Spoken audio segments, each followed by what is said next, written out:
Hey everyone, it's Char from Simply Neutral. If you're new to my channel, hi, hello, welcome. I'm an illustrator based in San Diego. I love to illustrate life in my own creative way, whether it be through my own experiences or things that bring me joy like food or plants. So if that interests you in any way, just simply subscribe down below and click on the notification bell so you stay updated with all my future videos. Now without further ado, let's get into the video. Today I'm going to be talking about my favorite art supplies. Now if you've been following me for a while, you may recognize a lot of these art supplies because I do use a lot of the same ones. So as someone who's trying to live a more simple lifestyle, I'm making it a point to use up all the art materials that I currently have before I decide to buy a new brand or new art materials. So let's get into it. Let's start off with paper because paper is like my obsession. You guys know I hoard sketchbooks like crazy, but these are the ones that I currently use. So let me talk about paper first and then I'll get to sketchbooks. So there's two that I currently use right now that I really love. One that I've been using for a few years is the ARTEZA Watercolor. Now this one is the hot pressed in 140 pounds. I love hot press paper more than cold press. I just don't really care for texture, so I really want a smooth surface to paint on. So this one's a really good one. I usually get the one in the 9x12. It's a good size for me. I don't paint on a very big scale. This is the biggest I'll ever paint on. And the one I recently got into, like late last year, is the Legion brand. This one right here. So they have a few, if you guys don't know. I actually tried, what was the one I tried before? It wasn't for watercolor, it was just more for dry medium, like colored pencils. But I used watercolor with it and it was perfectly fine. But this one is actually much better. It's the same weight as the ARTEZA, is 140 pounds. This one is also hot pressed. I got this one in the 7x10. It's a really good size for me. So yeah, these are the two that I currently use and have been loving. And as far as sketchbooks go, you guys know I love Leuchtturm 1917 sketchbooks. I know I'm butchering that name. I cannot pronounce it no matter how hard I try. But I use a sketchbook for my 366 drawing challenge, and this is actually my second book. I'm so proud of myself. But yeah, I love this sketchbook so much. I usually go for the pocket size, but I also have the standard size. I have been using my gouache with this, and a lot of people ask me if it's good for watercolor.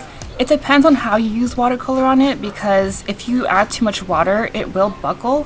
For me, when I paint, I don't use a lot of water. So yeah, I'll do close-ups for you guys to see how it looks, but I really don't have any complaints. Another one that I have raved about for the past few years is STILLMAN and BIRN. I like the Beta and Zeta series. This one is the Beta series. I haven't filled up my moment diary in a while, and I know you guys miss this series, but really, like I said in my intro to this, my 366 is pretty much like my miniature and shorter version of my moment diary, so that's why I haven't filled this one up. But I do really like the sketchbook because it opens flat, as you can see. They do have a lot of other series, but I like the Beta and Zeta series better because of the paper. The weight is really thick, it holds watercolor and gouache really well. It's not cold press, which is a huge plus for me. And one that I've actually been using a lot recently, that I've also used in the past but just recently got back into. This one is the Strathmore Mixed Media. I really love this. The only thing I don't like about it is the cover, which is why I covered it with craft paper. Who did this back in the day, like in high school? I used to do this with my textbooks, and you know, you can decorate it. But the reason why I don't like the cover is because it's really prone to indentations. So like if I scratch it with like a pen or something, or I don't know, if something's on top of it, there will be indentations and it won't go away, which is annoying. So that's why I decided to cover it with this. But the paper I really love it. I feel like it's not as thick as, yeah, it's not as thick as a Stillman and BIRN, but I really love the size of this sketchbook, and it also opens flat.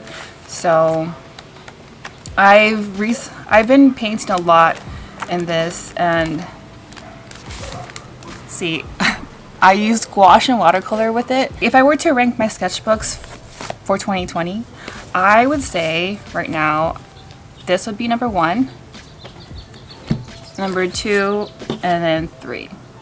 I feel like these two would be kind of close just because, I mean, I haven't used this one in a while, but the paper quality is really good, so that's why it's kind of hard to choose.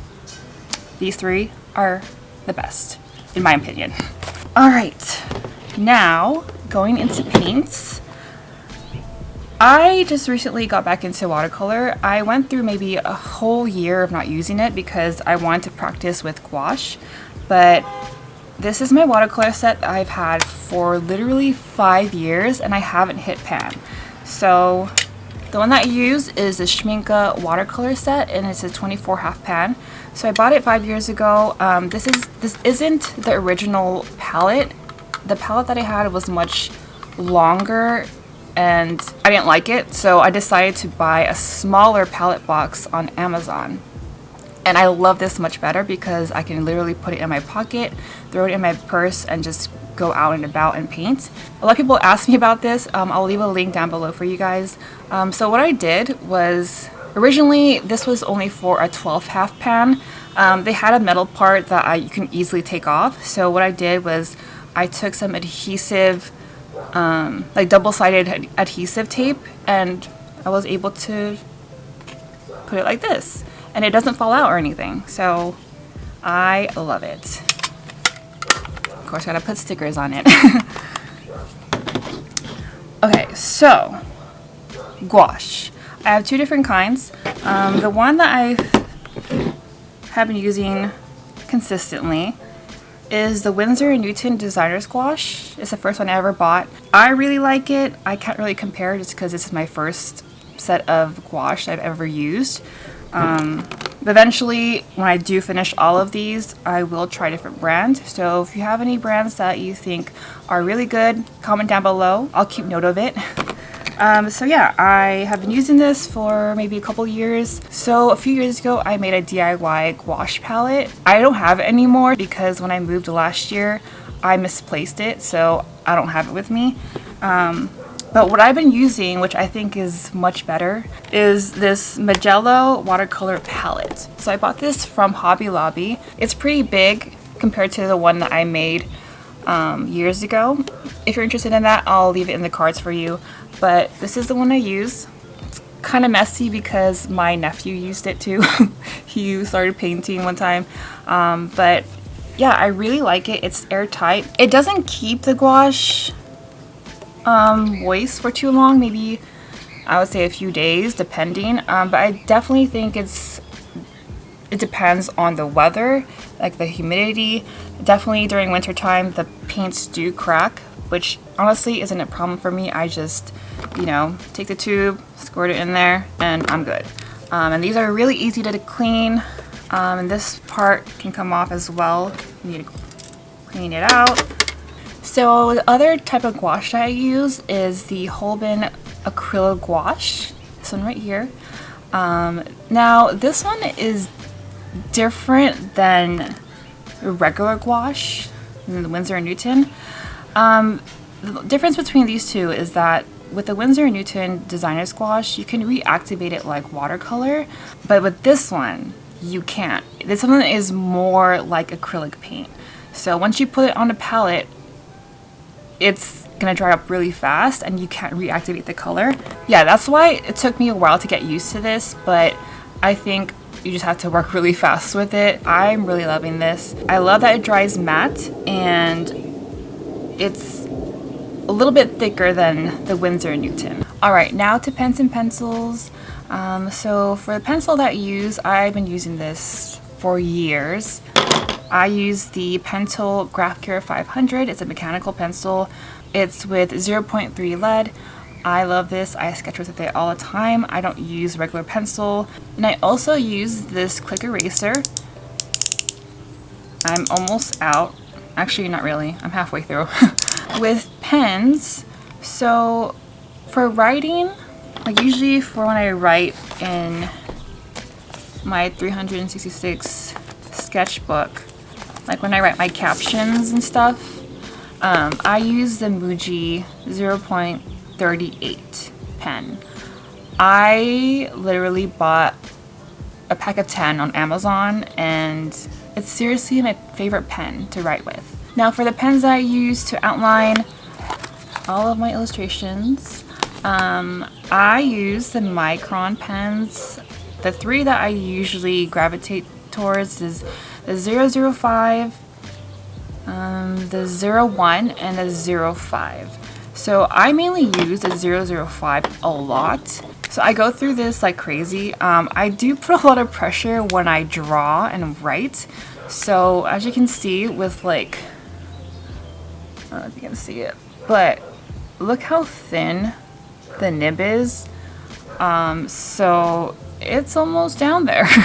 That's why I, maybe a few weeks ago, I actually bought 2 more just because I go through them really fast. So when I sketch, I usually will sketch with my mechanical pencil first, and then I outline it with a 005, and then for thicker lines, I'll go into 01 and then 05 if I need to. All right, last but not least, brushes. So I'm not particular with the brands. I usually gravitate towards rounds and liners, but I do have a few that are from Princeton Art and Brush Company. I also have a few from Silver Black Velvet, and I really like ARTEZA's liner and detail brushes. So these are the ones that I use a lot. I do have bigger brushes, but I only use those for when I paint with acrylic paint, which is only once in a while. So these are usually the ones that I use often. The great thing about these brushes is that they don't shed, which is a huge plus for me. Alright, that's it for this video. I hope you all enjoyed it. If you did, please give this video a thumbs up so I know. If you do have any questions about my art materials, leave them down in the comments down below. And as always, live simply, and I will see you all in the next one. Bye!